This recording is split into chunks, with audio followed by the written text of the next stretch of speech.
Hello and welcome to another episode of Frame and Reference. I'm your host, Kenny McMillan, and you're listening to episode 154 with Victor Tadashi Suarez, DP of Quiet on Set.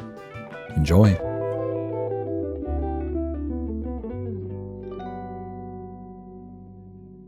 Have you been watching anything cool? Do you are you the type of person that watches documentary because that's primarily what you watch, or do you try to steer away from it because that's your job? Yeah, no, I'm definitely someone that does not watch documentaries as much as I should. I mean, almost not at all. It's hard watching things. I mean, it's hard finding time to watch stuff. And I'm a very impatient watcher too. Unless if something's really good from the beginning, I just get so frustrated. And then I start things and turn them off all the time. Yeah. The last thing I saw was Dune 2 on a plane. I'm sure that's a crime for Denise stoked about that. DP. I know. But that was good. Yeah. It was still fun. It was, I missed, I shouldn't have seen it on a plane, but it was still good. I started watching Ren Fair, that Lance Oppenheim new, it's a limited series. He did Some Kind of Heaven. Anyway, it's a visual treat. But I also turned that off. But I plan on finishing that. I can't get into series unless it's a limited series. I know how long. This is 8 episode, or if it's a show that I'm invested in. Yeah, I can't It's a commitment. Well, for instance, The Office.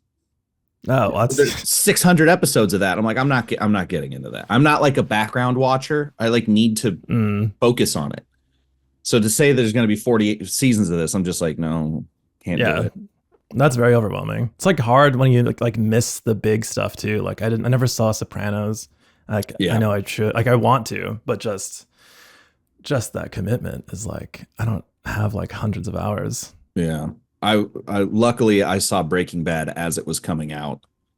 So that was definitely the experiential TV thing that I can remember being. Yeah. And House, I guess. But I don't know. So good. I don't know how big it was, but I did love it. House was huge. And I remember I was really into 24. Yeah. Did you watch that? 24 was amazing. Maybe I did watch, because now that we're saying it, I'm I actually have all the seasons of Mad Men on Blu-ray. So nice. I bought when they came out. I missed that one. That was a good one. I missed Game of Thrones. I didn't. That was also not for me. I love fantasy shit, just for whatever reason that one was. And I've interviewed 4 of those DPs, and every time I'm okay, so I have to be honest. Oh man. I have not watched this show. Wow. Luckily, what's the last show that you watched? In full or just in general? In full. I guess legally it would be Doctor Who, because I just finished the most recent episode last night, and I have seen that entire things, but I have not seen that. Have you not? You're not a Doctor Who person? Just no. Yeah. Maybe I am, and I don't know. I just don't know. It's real campy sci-fi. Yeah. No, I've heard I've heard great things about it. If you like Farscape, which is even deeper pull, I don't know why you would have seen Farscape instead of Doctor Who. Yeah, but I'm definitely more in the film zone. I like to be able to just dedicate. It's almost like meditation. You're all right, this is going to take 2-3 hours, whatever. Everything else gets to go away. Versus,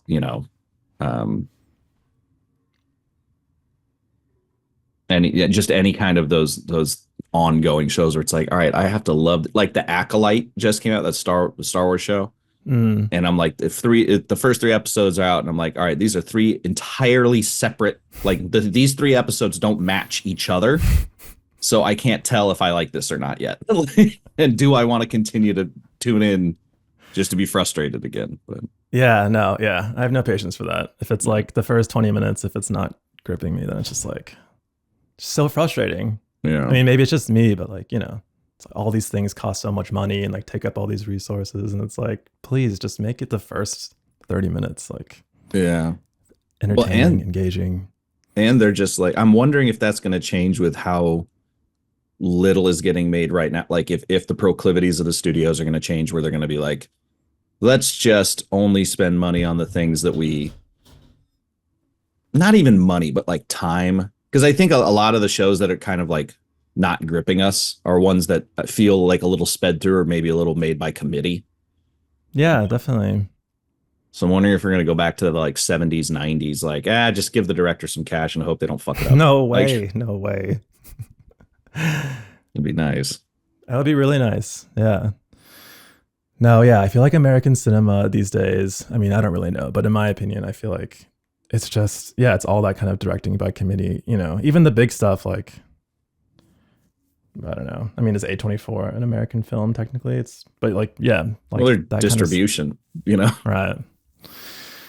I don't know. I've been watching a lot of European films and it's like that stuff is just so much more, you know, like they're dealing with like social issues that like we don't ever touch really in like a film that you see like in the theaters or whatever. I don't know. I'm waiting for like, you know, give me those like feature fiction films about border politics or like reproductive rights. Like so much shit is happening right now. And the best we've got is like this sort of Civil War film that's like actually kind of a fantasy and doesn't really touch, you know, light skirts around our, you know, current politics, but the world is so thin that it like doesn't actually say anything about, you know. Yeah. By the end, I was like, are we supposed to be rooting for or like aghast at like, you know, this president being like executed? Like, who's he supposed to be and what does he represent? And it's like, it was just, I don't know. Yeah. Yeah. Because there's no, I mean, I what's funny is I had enough people go see it and say the exact same things that I know all the plot points you're talking about. Because I think that's another thing too, is like, we as an American society seem allergic to talking about problems. We've inherited this British stiff upper lip thing where it's like, nah, you just, everything that sucks, you got to deal with it. And if you complain about it, you're part of the problem.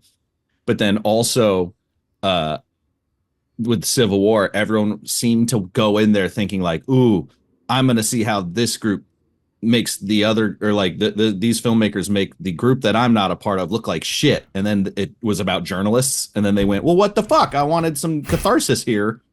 And I was like, I wanted catharsis. It's true. I don't know if that's a like good way to go into a film either. Like, I want to see how this is going to bag on the people I don't like. It's like, I would love to watch a film that, I would love to just watch a film that bags on people. Well, sure. Yeah. I know. That's the thing. It's like the magic trick of that film is like you could be from any side of the political spectrum and go see it. And it's like, cool. It's like, you know, yeah. Good for them. I do wonder, especially nowadays, I wonder why we are so adverse to trying to fix things. Like it is a group. You know, it's like we don't even you know, whenever a film comes out, not necessarily documentary, obviously, but like whenever a film comes out that deals with sociopolitical issues or whatever, it's always like you hear, why are they jamming this down our throats? And I'm like, they didn't force you to fucking watch it. They just made the thing. Like, it's no one's jamming anything. Also, phrasing. Like, if you're the type of person who's upset about that sort of thing, maybe you say something else. But yeah, I don't know what built that in us. I don't know. Yeah. We're just, you know, it's a sketchy time. We're all so polarized, like stuff that shouldn't be controversial, you know, like Disney or whatever. Yeah. It's just suddenly like everything is part of the culture war and whatever. Yeah.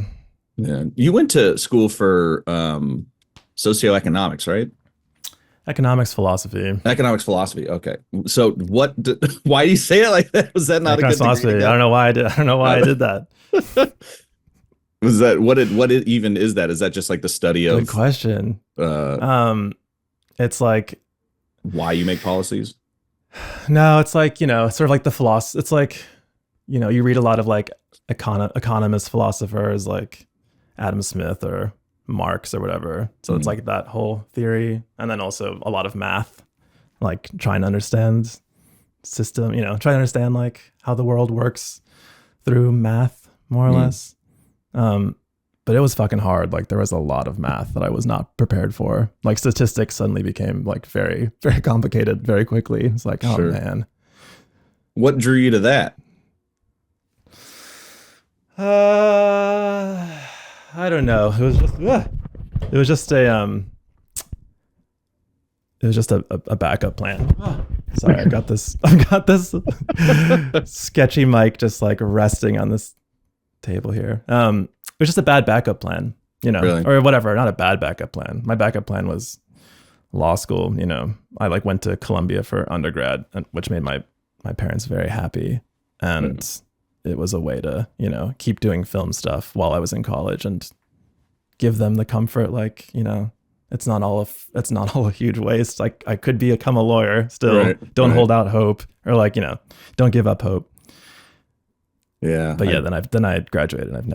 I wish I didn't do that. I wish I just taken classes that were interesting to me, and that definitely would not have been a single economics class. Gotcha. Would you have taken film courses or other things that were interesting? I took one film course. Columbia doesn't have their undergrad doesn't have like a real film like production whatever program, but they have like film studies. So I did like a intro to film studies class, which at the time, I was like so eager to like learn how to make films. Like I didn't care at all about like film, like the history of film. Right. In retrospect now, I would love to take that class. I had the exact same experience. It's like, fuck, I should have paid more attention in those history classes. I know. So yeah, I took that class and it turned me off from doing, studying that kind of film at the time. But I wish I just done like more, I took like an art history class that I loved. Like I wish I just done whatever random shit that was actually interested in me at the time. Yeah. Oh well. Yeah, not to take you down bad memory lane. What films were you kind of like turned you on to filmmaking when you were younger? I loved I thought like Eternal Sunshine was like the greatest film ever made, and like Lost in Translation I thought was so cool. But before that, like Back to the Future. Well, sure. Yeah. Just like amazing film. Yeah, that kind of stuff. I watched like Lost in Translation like a million times, and same with Eternal Sunshine. Like those were real pillars of like that made me so excited. Yeah. For what films could be. Yeah. I actually got to interview Ellen Kuras 2 years ago, I think. Oh, cool. We were talking about Pretend It's a City, I think. Was that hers? But obviously she shot Eternal Sunshine, and I was like, well, we're gonna bring this up. Like, oh, that's so cool. The rawness in that film, coupled with all the wild VFX that are like invisible, it really has a very incredibly intriguing aesthetic. Totally. And the music. What happened to Michel Gondry? I have the director's series box set. No, I was like, I have the director's series box set, and for some reason I went like, nope, that's still there. I don't know. Has it made anything? Let's do. We have the internet. We can find out. There's a few filmmakers who just kind of like decided to chill out for no reason. I remember Gondry was my friend Natasha's like favorite director ever in college, and none of us really knew who he was, but she kept parroting, just spouting off about him when you're like, yeah. And obviously you pronounce it French as hell, so we thought it was some lady. So I was not, to your counterpoint of like actually enjoying, like Lost in Translation and shit. I was squarely in the, I've said it a million times, but like Men in Black, The Matrix. Oh, cool. The Matrix, like, of course. Just all those things that were just like tentpole, boy, 300. Although now I'm happy to say I can now consider Larry Fong a friend, which is rad because obviously he shot cool. That and Watchmen and shit. But like all those types of movies were the ones that I was like, I want to do that. And then of course I never got to do that because that's a whole level of career you're not going to get. All right, Michel Gondry made a movie called The Book of Solutions last year. Oh wow! So he's still doing stuff. I gotta check it out. Wrote and directed it. Yeah, The Matrix. Wow, sorry. Let me just change my whole answer before to The Matrix. The Matrix. That honestly, even though I say it kind of as a joke, I would say probably half of the DPs I interview like will bring that up as like one of the that they're it's wild to me there are a bunch of kids that I've seen on like TikTok and stuff. They're like, that's like an old movie. I don't really need to see that. And I'm like, Oh no. that might be one of the more important modern film, like, post, let's say, even though it was 99, but like 2000s plus film. Definitely. It's our Citizen Kane. Yeah. Yeah.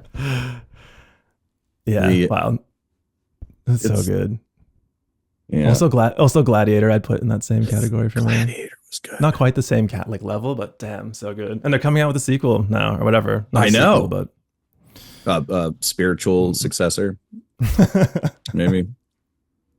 Yeah, there was a lot of I speaking of film history, I often kind of ruminate over what was it. I know I said earlier, like they just gave directors money and said go for it, but like what was it about the 70s and the 90s that made film, I don't want to say good, because that's potentially a subjective moniker for it, but like we all seem to have liked it. There's great stuff coming out now, but for some reason we look back at the 70s and 90s and go, no, that again, can we do that again? And we don't seem to have that formula. And I'm always wondering why. Yeah. I mean, because your guess is as good as mine. I mean, you probably know more than me, but I feel like I doubt that. I'm pretty dumb. That's why I'm good at asking questions, because I don't know what the fuck I'm talking about. It's just our system. I don't know. Everyone's like risk averse, and everything is run by, you said, like committee, and no one wants to take chances, and everyone just wants to do the next sure thing. Yeah, that is. I am done with tech companies being involved. Totally. Like, I'm sick of that. You guys can go. Like, sick of that whole model of just like growing and like increasing market share, and then when like everyone else is gone, then just like jacking up the prices, and like it's like how is that? It's just not a good system. It's not sustainable. And also, like, a lot of the tech companies, if their product wasn't physical, if they were an app, then valuation is meaningless. It's just we put a number, we can quote unquote sell 400 billion of these or 5, and the valuation stays the same because there's not a physical thing that we're making, except for obviously the product of human labor and when it comes to like coding or whatever. But that's not how movies work. Yep. It's all bad news. So anyway, that's the depressing cast. Thanks for listening. I did we talked about that. So I wanted to know what got you into, obviously, the that was like an NPR level coffee sip just there. Thank you. But obviously, like narrative film is what got you into filmmaking, but what dovetailed you into documentary? Because your documentary career has been stellar. I mean, like you've done an incredible job for yourself. So what got you there, and what kept you successful? Well, it was completely by chance that I got into it. I graduated from college. I was working off Craigslist, shooting random crappy fiction stuff. Yeah. And then someone from the show Fault Lines on Al Jazeera, I think, ran a Google search for New York City C300 DP and found my website and asked if I shot documentaries. And I was like, absolutely yes. And then that was like, I did that shoot and had no idea what I was doing. And then I was freelance, but I worked for that show pretty much exclusively for like 6 years, shooting like 40 or 50 little 30-minute news magazine film type stuff. And yeah, got nominated for a bunch of Emmys for that. Yeah, got nominated for a lot of Emmys for that. Won there, and then it's been documentary ever since, basically, for better or worse. I mean, but it was really cool. It was really cool. Like, I was young, I had no idea. Like, I didn't know much about the world. It was like a great way to learn about the world and also how to shoot stuff. Well, like we were trying to, we're like everyone, we're trying to not make it look like 60 Minutes or the news. It was a small team, a correspondent, me and a producer, and we're trying to do as much as we can to make it look like fiction. There was a lot of like verite scene work. We tried to shoot all the interviews like they were scenes, like verite scenes. So we tried as much as we could to make it like, fiction. What were some of the lessons you learned that help you make, raise the production value? Because especially if you told kids now you were shooting on a C300, they'd be like, oh, it's like that camera still slaps. Technically, this is a C300, but yeah, nice. C300 was awesome. It still slaps. It does, yeah. I love Canon cameras. They're very, very, very dear to my heart. C500 Mark II and a 70 in the old gear closet. Love to hear it. I think you like really learn. Well, you learn to work. You learn to work quickly, and you learn to work. You learn how to work with light, like really well, like available light and like block. There's like not much you can do, especially in that format where it's like you have a day or two maybe with like a family, let's say, or something like that, and you need to work very quickly. You like don't have time to scout. We didn't have lights back then, really. So yeah, it was just about like learning how to cover a scene that's happening spontaneously. Single camera, yeah, just me. I was also running sound. So yeah, you're like kind of just, it's sort of like a performance piece, kind of maybe like you're watching something really intense. Like one episode we filmed someone self-inducing, like gave himself an abortion, and so like you're watching something very intimate unfolding once, and you want to be as invisible as possible, but also like cover that scene. So you ended up doing a lot of like, end up shooting a lot of scenes like as if they were oneers kind of, but like as you're going around, getting all the different coverage and, just knowing where to, blocking people by windows, like the whole thing, and that's all been very helpful later on in the career. Is like, now when we do that kind of stuff for docs, like we usually have lights or whatever outside the windows, that we can usually like prep ahead of time. It depends on the project, but definitely makes for faster stuff and like a more natural, hopefully what's a more natural aesthetic, like just trying to recreate the sun. Yeah, right. What are maybe some things you learned about making the subject of a documentary like comfortable with you as fast as possible, and like getting past the kind of mechanics of the film, like, hey, can I lob you up? Hey, can you stand over here? Can we turn off all your lights? Like what are some of those ways that you learned how to move efficiently, but also get the job that you needed to get done? Yeah, totally. I mean, like just who you are as a person makes like it's like a lot of it, I think, and like who the team is and how you just enter someone's private space. Like just generally, like, before you even arrive, just the way all those conversations and expectations are laid out ahead of time with the producer or director, I think is probably a lot of it. And a lot of it, I don't have a sound person, so like it's a small team, which really helps. And it's like quite intimate loving someone, and it's like before you shoot, you put the lav on, and it like allows you to have this sort of like quiet, private moment with someone, and then the rest is just, you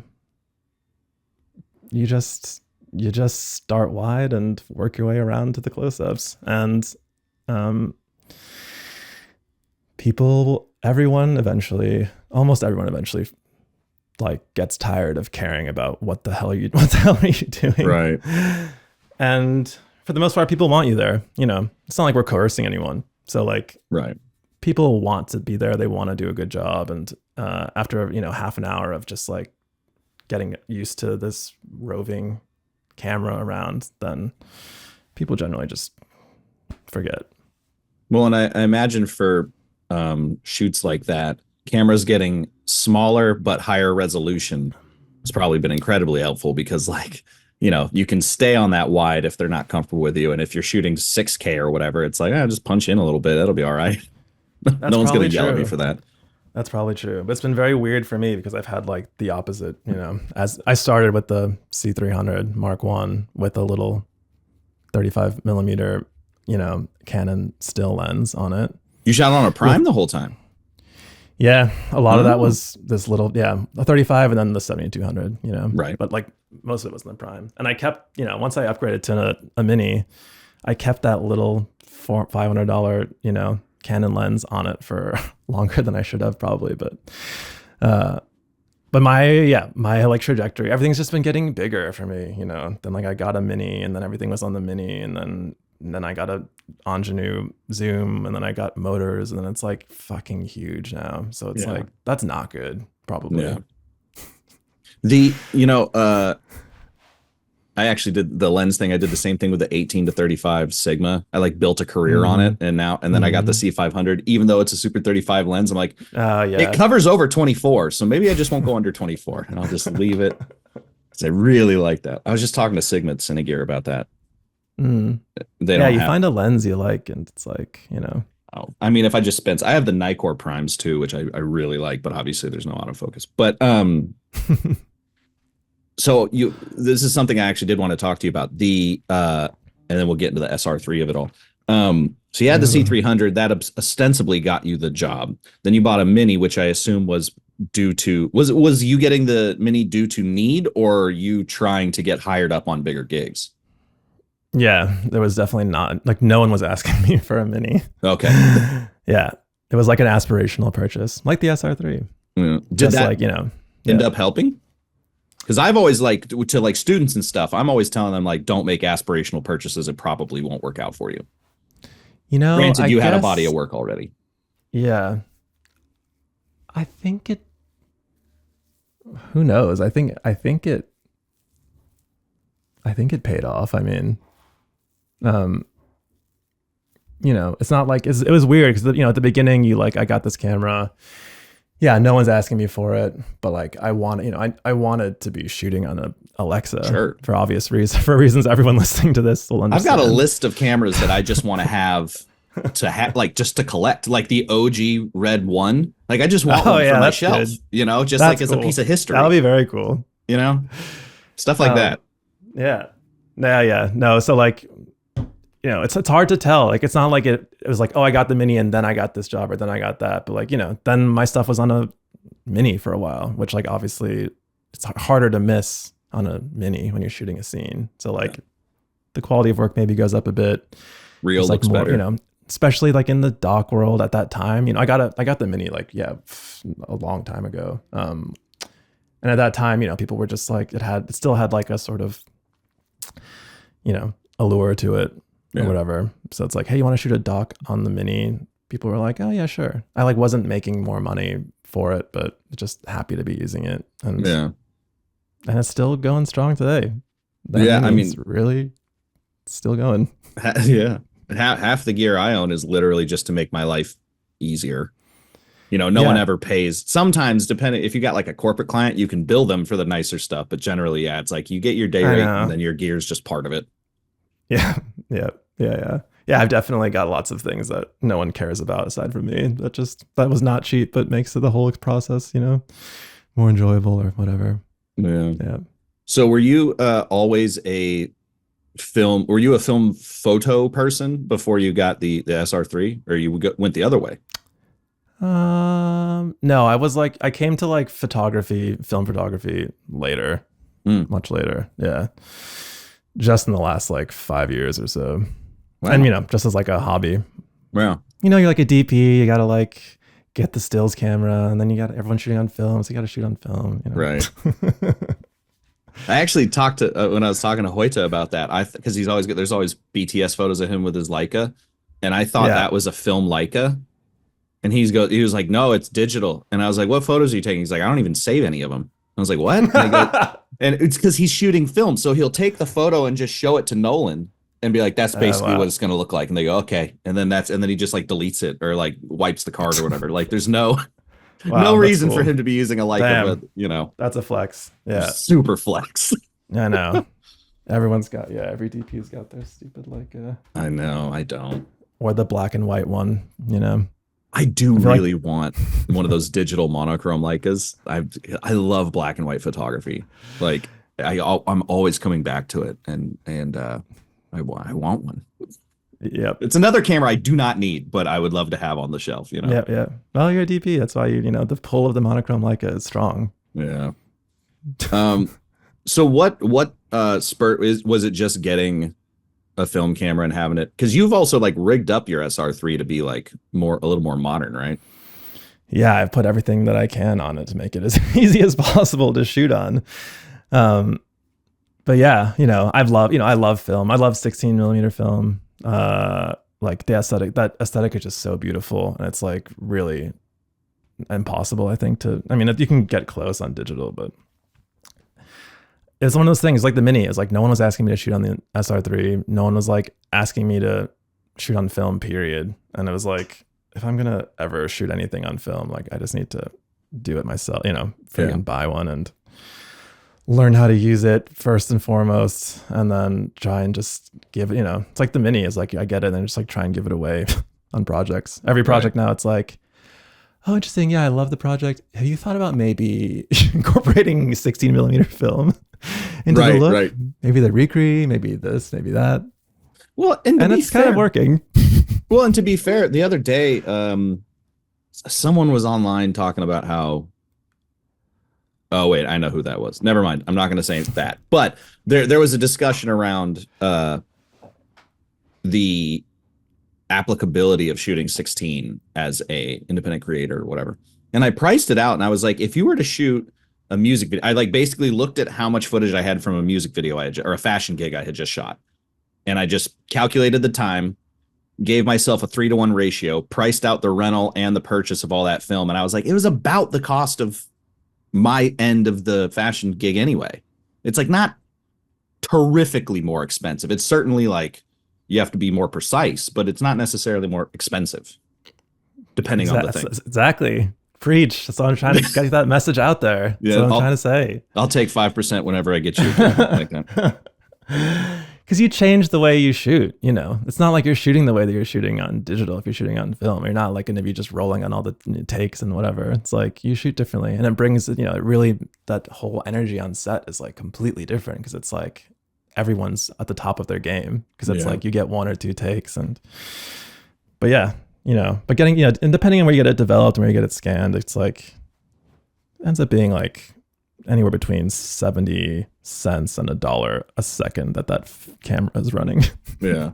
It's so frustrating too, because like it does elevate everyone, but that just proves that everyone could do that for shooting digital. They just don't, Yeah, like totally. There's a safety net there. So you're like, all right, well, I'm not gonna. Yeah, the tools affect the project and like the performance and everything. Yeah, which is, that's a very fun psychological thing too, right? Like we all wish that everything was objective, that especially in the camera world, like this camera is objectively better, that this has more stops, DR, whatever, there are known truths, and then it's like, yeah, but if you shoot film, people work harder, it's like, that's not a known truth. Let's see. Oh, kind of in the same vein, when we were talking about like shooting doc and working on your own, I watched that little kimono short you shot, and you directed that, right? Yeah, I directed that with another person, Mimi Wilcox. Yeah.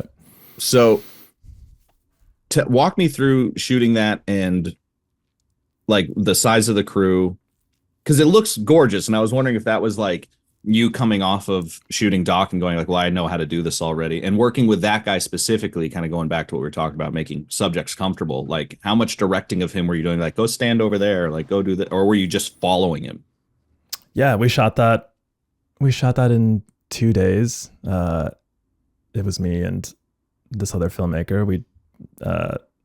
We stayed at his. It was like we were connected with this guy. It's this old guy. He's like, he's in southern Japan. He's like one of the few remaining people who can who makes the kimono fabric in like this traditional way. Like he'll go out into like the field. He'll go out and like gather mulberries and like crush them and like boil them in a dye. Like his whole process is like super, traditional.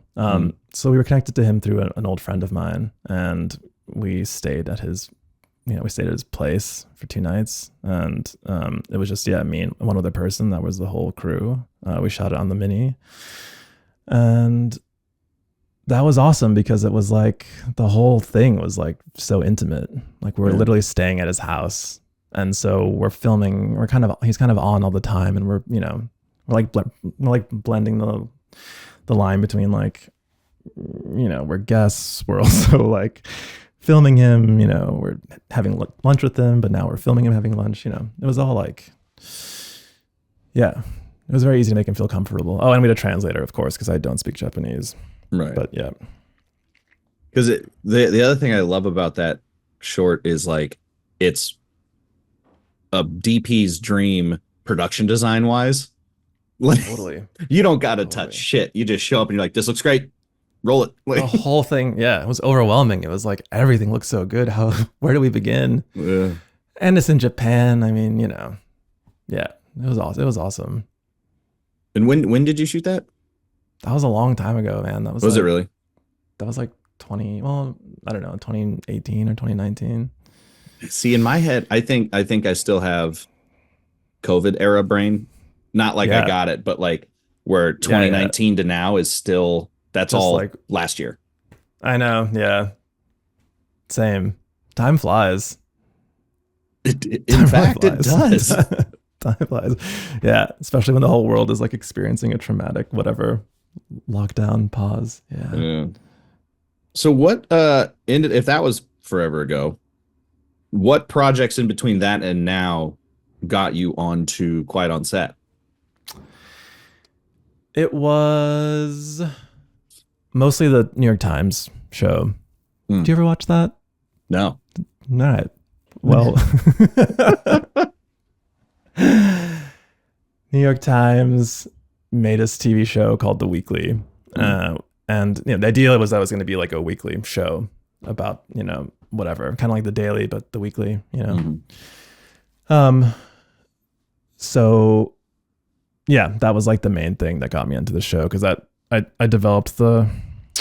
worked on the pilot for The Weekly with this person, Mary Robertson, who was in charge of creating that pilot and was eventually the showrunner for that show. And she's the one that started this company, Maxine, and then was the, EP and director of Quiet on Set.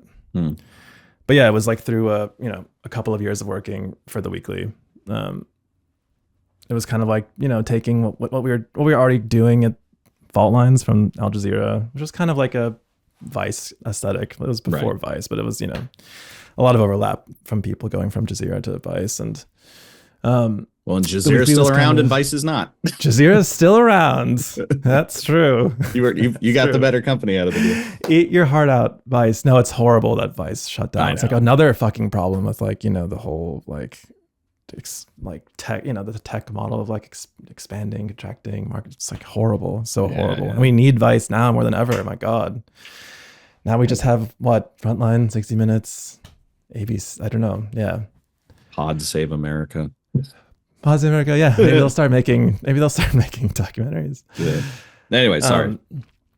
But anyway, yeah. So I was doing that. It was like we took that kind of similar format, and then over 1.5 years and like 30 episodes or so, we were shooting the show, The Weekly, which is like a bigger budget version of what we were doing at Jazeera. Yeah. So yeah. So it's good. There's some good shows in there. You should watch some of them. Oh yeah. I mean, yeah. Like I said, anything that's in a serialized format, I'm not really into. Yeah. And news especially is something that I fair enough. I read more than anything, That's good. Yeah, I wouldn't. Yeah, I find it hard to watch news stuff as well. Yeah, I mean, I'm also a child of The Daily Show, so it's like if Jon Stewart says it, it must be true. It's a terrible way to go about your life, but that's good. I trust his moral compass. But so, talk to me about the pre-production then on the doc. Was it kind of all because you shot the interviews and then like I don't know if you'd call them recreations or whatever, but like the other stuff. Yeah, all of it. Yeah, the evocative visuals. Yeah. Whatever. Pick a euphemism for recre, Yeah. So what was the pre-production like and how long was that shoot for you? We shot that whole thing over, I don't know, a number of months, I guess. The whole thing was probably about a year from the first, like from when I came on to when we, finished, shot the last recre sequence. And it was a very exciting project to get a call for. I mean, did you grow up watching Nickelodeon? Of course. Yeah. shows? Yeah, same. So like, I loved watching all that. And it was the like Amanda that show. Cartoon Network were like the only two things that were ever on. Yeah. So then Mary freaking calls me and like, we worked together on controlling Britney Spears and like, I knew she's gonna do something that was like, a big cultural moment, like this idea of looking at something as big as Britney Spears with like a post Me Too lens, right? And it really touched a nerve. And so the idea of like kind of doing that same approach more or less to like something like Nickelodeon, something like I actually, grew up on. It's like what I thought. I watched those shows every day. So it's like what I thought was funny or cool was based on those shows. And like now it's like, oh, did you know that like there's all these things that were happening on screen that were like arguably sexual, and this is like what's happening on screens, like what is happening behind the scenes, and like what does it mean for me and like all of us like as a culture, like the Britney Spears stuff that we like laugh at this or like think this is funny or cool, or that it's normal to like laugh at minors having goo like squirted on their faces, like they're kids. At the time I probably thought it was funny, but now it's definitely after the whole project it's definitely not funny. It's pretty fucked up.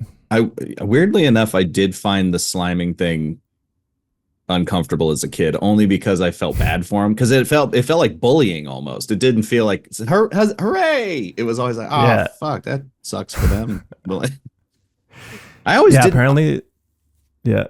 I was gonna say I also didn't put together as a kid that they were filming a lot of those like game shows at Orlando, like Universal Studio. They say it at the end, filmed in front of a live audience in Universal Studio. I thought it was just at a studio, not like these were all kids on vacation coming into the, and then just getting the shit kicked out of them at Legends of the Hidden Temple or whatever. I love that show. That show escaped unscathed from the series. Yeah. Olmec the big head. Real so good. Real chill guy. But yeah, so it was like, anyway, it was a lot of fun. It was very exciting to get the chance to like develop a look based on the source material that was like my TV culture growing up, basically. Right. And it was a lot of fun. Yeah, Mary's a good collaborator. Like, she really prioritizes like having a strong visual language for these documentaries, and it's like not always something that is prioritized in docs these days, especially like docs for these sort of like streamer docs. Like, it's not always something that's prioritized, but we spent a long time figuring out how what we wanted to, this like world we wanted to create. So what were like your references or touch points, because it's the interviews, especially like dealing with a dark subject, are relatively colorful. Yes, exactly, but like in a creepy way, hopefully. Yeah, sure. Yes, we like took as our starting point, like we watched these shows and like basically made our color palette. We took our color palette from these shows. So it's like all these big pops of like primary color, basically. Like we wanted it to feel like this sort of topsy-turvy world. Like if what was happening on screen for these kids shows was like this beautiful dream, then this was like the nightmare version of that. Like in front of the camera, beautiful hallucination. This story, like the horrible come down from that high, where it's like scary and creepy, and it feels like it's sort of connected. Like there's the same colors, but like it's not high key. Yeah, there's no fill light. It's like dark and moody, and the colors like don't really make any sense. They're like bleed. There's like the lights are colored, like it's bleeding, like in all these places that make us just feel kind of uncomfortable and like maybe a bit dirty watching it. So yeah, that was the idea. And like, as you saw, like the interviews, like we set them in all the places that these stories were taking place, really. We wanted to make like these behind the scenes areas, like center stage. So all the places that are invisible, usually, like, the video village, the writer's room, like makeup room, like we wanted to like shine a light on these places and and like lift up the stories that were happening there. Yeah. Were you put in a position where obviously we've touched on like how you can work, as your website says, with a small footprint, but were you put in that position where you had to still work kind of efficiently, or were you able to really like pre-light and kind of get as much gear as you needed and set those interviews up? And also, what were your lighting setups generally for, with Yeah. however many examples you want? We were doing basically two interviews a day. So, we had a crew. It was not just me. We had like a very reasonably sized crew for this kind of thing, 2 cameras. And yeah, I feel like doing 2 interviews a day is kind of like, it feels like kind of the standard, it's not a lot of time, but it's enough time to like throw stuff up there. Yeah. And we were lighting, like a lot of people that, these days, there's a lot of aperture lights. Yeah. They're all RGB LEDs basically. Because we wanted, lots of color. So there's a lot of apertures, Asteras, that kind of a thing. Yeah. Yeah. I make this joke every time, but like I need a counter on the wall for every time someone mentions the Astera tubes. Just be like, put it up, because I'm pretty sure out of 100, this will probably be like episode 152, I think. Something like that. It's probably been mentioned 148 times. Yeah. They're amazing. They're really amazing. Great. And they can make all these amazing modifiers for them now. So it's like, it's like an amazing travel kit as well. Like, because you can, they have that incredibly efficiently sized box case they come in. But then you can bring like another small Pelican full of like light socks and V boxes and whatever. And like suddenly you've got all these, like easily controllable, big soft or hard, relatively hard sources. Not hard, but anyway, yeah. Not theatrically hard, but hard in general. Not hard, but I mean, like, whatever. Scratch that. It's not hard. I'm not saying that they're hard sources, but you can make it as they are or softer. Well, have you used the Hydra panels? Nope. So the Hydra panels are basically just, instead of tubes, they're bricks, and they have these little magnets. You can put diffusers, intensifiers, grids, whatever. Those are actually pretty hard. Cool. So, I mean, because it's like just, it's a light source that's that big. So, and they punch, like they're quite bright. If you put 4 of them together, like you've got a decent, you probably hit like an F4, but like, no, probably brighter than that. Maybe up to an 8, but like you could use it as maybe get some diffusion on it. I've been playing with them recently, so I'm like, nice. It's the exact same thing. They also, were you at Cinegear? No, I missed it. Oh, yeah. I mean, there wasn't like anything terrifically cool there, but it was nice to like, you always end up seeing all your friends and shit. But yeah, totally. Yeah. Astera now makes practical bulbs, like the Nix bulbs. Kind of, but because they have their own version of that, but now they have these little ones that are powered by the socket. They're not battery powered. So that whole bottom half that makes it look like a Nix bulb or whatever is gone. And you can replace the diffuser with any kind of shape. So you can make the lights look like period accurate or whatever. Oh, cool. So those were a neat little thing cool. I saw. But I really wish I could have gone to Cinegear. They'll do it again. It'll happen next year. I did want to know, like, would you say that this was the like most involved project you've worked on? Most involved how? Like in terms of, I suppose, crew size, pre-production, equipment, all that kind of thing. The follow-up question just being like, what were the things that you learned? Because I feel like everyone learned something from a project. So like, what were the things that you learned cinematography wise or filmmaker holistically wise on this project? Good question.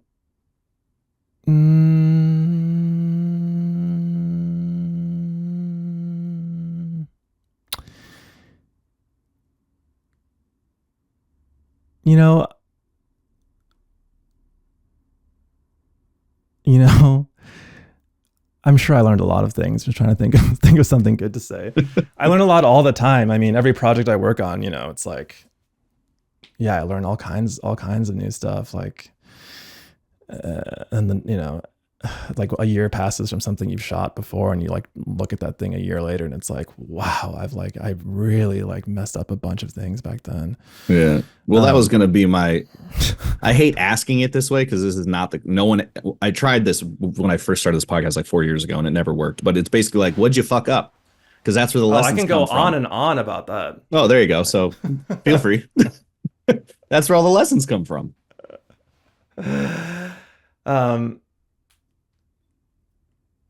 Yeah. Well, I don't know. See? He goes, well, if I mention that, I'm in trouble. You know, one thing, like, I think the thing that if there's one thing that I learned on working on this project, it's like, oh God. I don't know.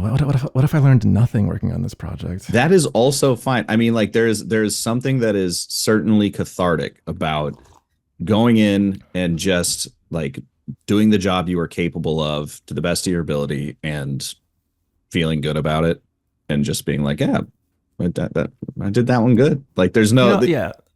I'm very happy. I'm very proud of like the work we did developing the look, and like, the recre was like, we had these horrible constraints where it's like, not a horrible constraint, sorry. We had this important constraint, which was, we decided early on we weren't going to use child actors. The whole series is about, maybe you've seen it. It's probably a good idea. Yeah.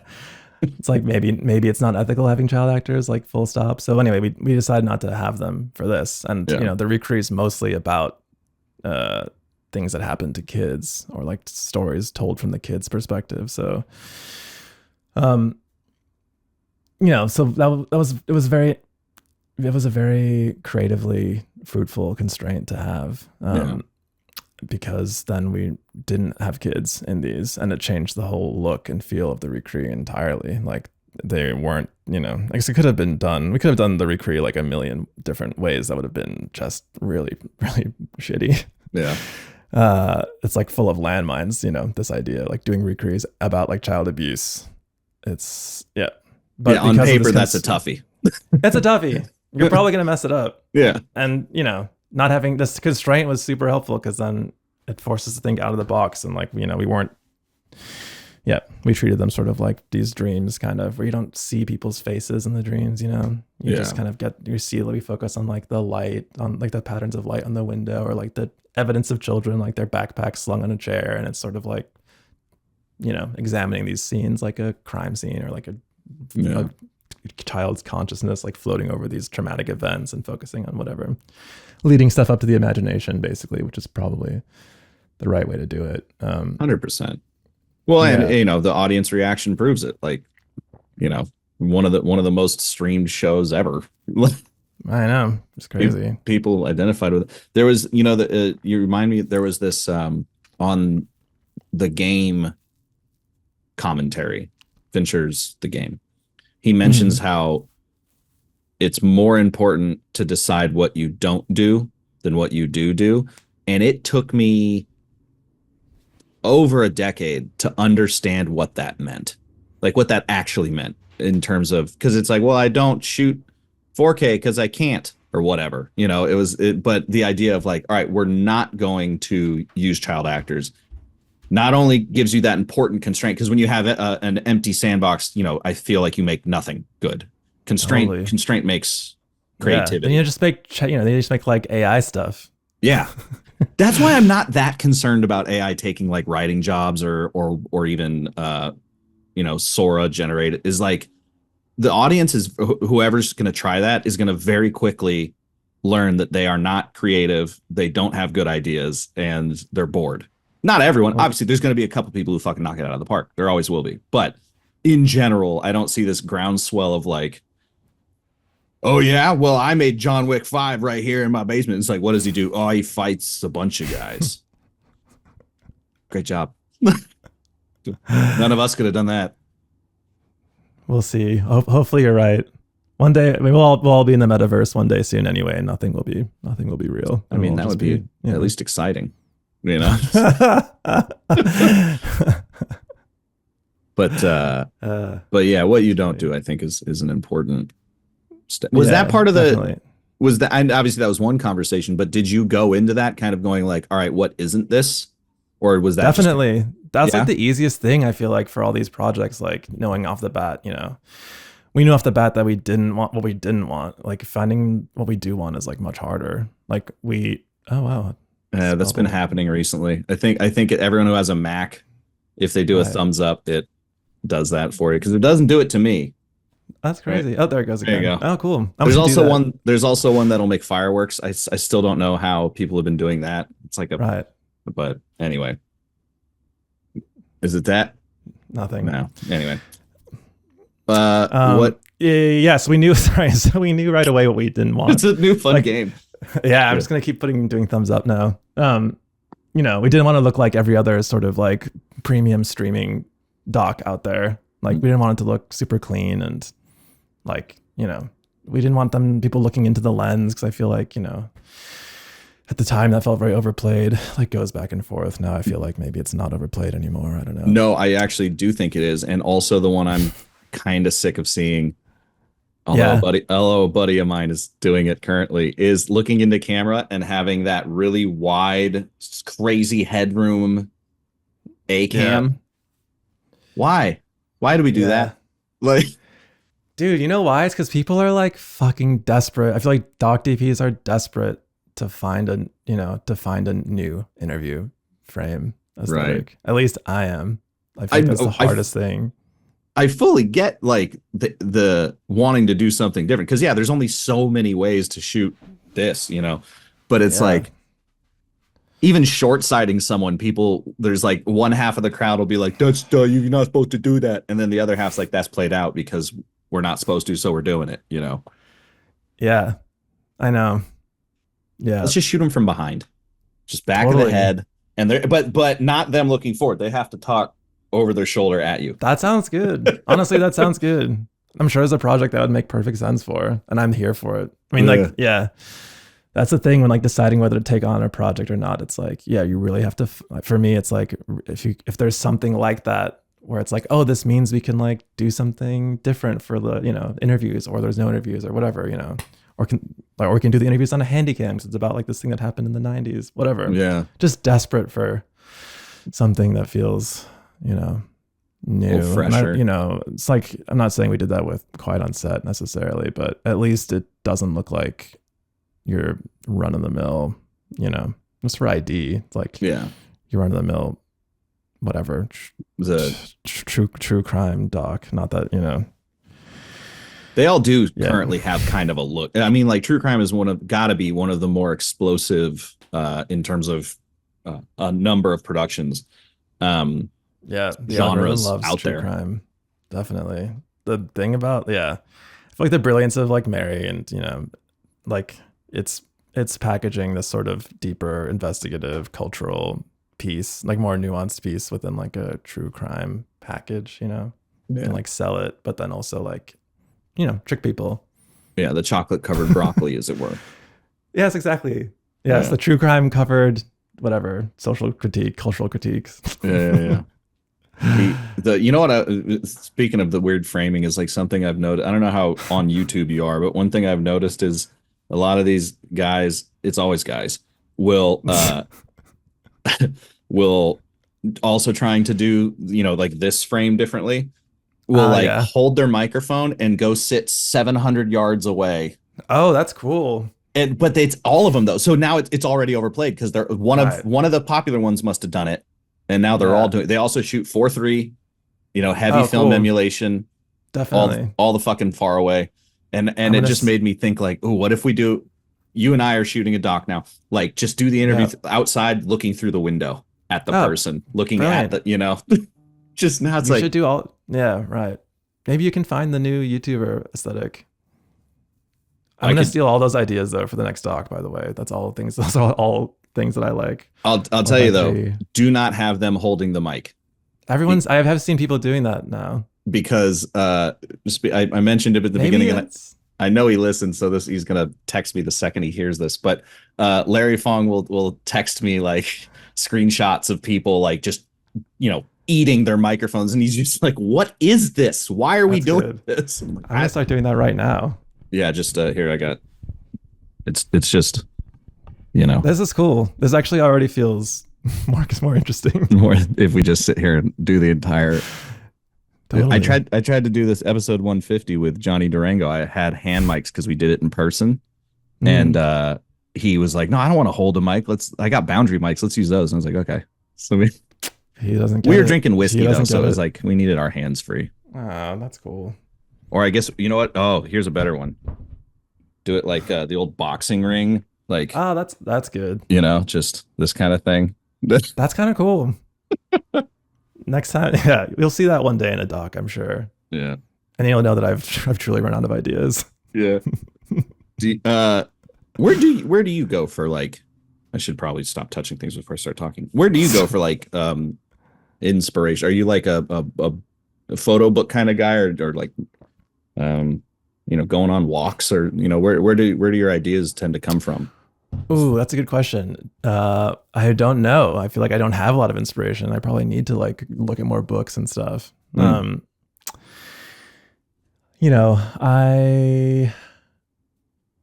don't know. I don't watch a lot of things all the way through, but I will like scrub through everything that's out there and just like try and find, interesting frames or whatever. But yeah, I read books. I go on walks. I do gardening. Gardening's a good one, because that also gets you into that kind of meditative state where that recovery position or section of flow state, where you've done everything and now you need to recoup so the ideas come. That's gardening right there. Yeah, I highly recommend gardening. Wow, it's so good.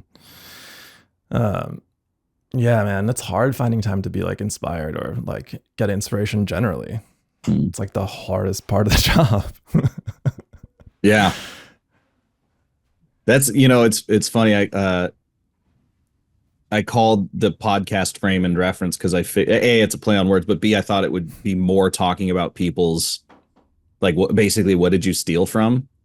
And that element of the conversation seems to last about 2 minutes. Oh, interesting. It's like, oh yeah, we liked, Speed or what, Chinatown we watched, and we were like, something like that. And then that's the end of it. And then like from there, I took it, I did my own thing. And you're like, oh, duh. Like, no, I don't think anyone watches the movie and goes, I'm just going to rip that wholesale and be blatant about it, I definitely feel like, once I'm like in a project and we're like developing the look and like pulling references, like, then like for specific projects, when you have to be inspired and have to produce, then, then it is whatever. It's just being online and like it's being on, frame set and shot deck and whatever, and just like scrolling and pulling out references and watching stuff that is relevant. I love doing that stuff, but like outside of that, just generally general inspiration stuff, whatever. That's like, I'm just waiting for that inspiration to come. I mean, to be fair, a lot of times the inspiration comes from getting a job. Like why would you sit there and just think like, ooh, what's some creative ways to do something nebulous that I don't actually have a target for? Yeah, that's true. That's true. I mean, watching stuff, when I do watch something like, watching something that is shot really cool. Like, do you see like, I've watched a lot of short docs lately. There was a short doc last year, I think, Long Line of Ladies by Sam Davis. It was like, I think it was nominated for an Oscar. Shot on 16. It's like beautiful short, whatever, like what, it's like, I still get most inspired and most like motivated by watching the rare time I watch something that is like, oh, it feels achievable and also feels like new and just like, wow, how did they do that? Like watching a magic trick, it's like, wow, how did they do that? And it's like, and it's not a massive Marvel movie. It's like just a couple of people like doing something like whatever, making it work. And that stuff really inspires me generally. It's just hard to come by that stuff. An example I've used a bunch is very 90s. Tony Hawk doing the 900. Oh my God. Because before that, it was kickflips, right? Ooh, kickflip board slide? Hell yeah. And then that dude does a 900. And now, like a couple weeks ago, this like 7-year-old girl just did a 900 for the first time, and there's first girl ever to do a 900. I think. I mean, like child. I'm sure there's a like older woman who's done it, but like kids are out here doing like 1280s and stuff. Just like if you watch Street League now, the technical proficiency of the average skateboarder is fucking bonkers, and it all started with someone like Tony doing the 900, someone like Rodney Mullen doing, inventing the kickflip and all this stuff, where it's like you don't know you can do it until you see it. And there's only so many people who are doing that. So when you talk about like it's hard to find inspiration, it's like, 9 times out of 10, it's not you or me doing a 900. Totally. We got to wait for someone else to do it. So we go, oh shit, okay, that gave me an idea, and then you move on because now you know it's possible. The problem is like, after the 900 or whatever 1280, it's like. There's only so many times the human body can like turn around in a circle. That's why they start doing like, flips. What are we supposed to do? Everyone's done all those rotations. Now it's like. Then you start adding corks. You start adding, board flips. You start doing varials, all kinds of. That's true. Yeah, that's the thing. You see it once, and then that's a silly one, but it's something I think about a lot, because I always try to think like, what can I do without being I'm very like punk rock contrarian. So when someone says like, oh, this is it, or you can't do that, I'm like, I bet we can, so I'm always trying to find, not that I'm anywhere near in the like Tony Hawk of filmmaking, but just the idea of being told no, it frustrates the shit out of me. Or not even being told no, but just like the pervasive idea being like, oh, there's a way that we do this. Yeah, totally. No, don't rock the boat. And it's like, wait, I can use a little rocking. I mean, it's a safe boat usually. You can give it a little just to get something out of it. Definitely have to rock. Yeah, if we're not out there rocking the boat, then like, what are we doing? We might as well just be friggin', AI or whatever. Like we need to create new stuff and go back to get that econ degree back up and running. Yeah, although accounting does involve a lot of creativity, to be fair. Sure. A lot of things involve creativity. Now that I think, I was going to say like, no, that's stupid. That's a dumb line of questioning. All right. Well, I've actually kept you over for a bit, so I'll let you go. But it was really nice talking to you, man. Yeah, nice talking to you too. We should hang out sometime. Yeah, will it do it? Hey, oh my God. You got the fireworks. Nice. Yeah, man. Keep in touch. I'm around, so we'll. Cool. Anyway, take care, brother. See you later. Bye. Frame and Reference is an Owlbot production. It's produced and edited by me, Kenny McMillan, and distributed by Pro Video Coalition. If you'd like to support the podcast directly, you can do so on Patreon by going to frameandrefpod.com, where you can get all the episodes, and clicking the Patreon button. It's always appreciated, and as always, thanks for listening.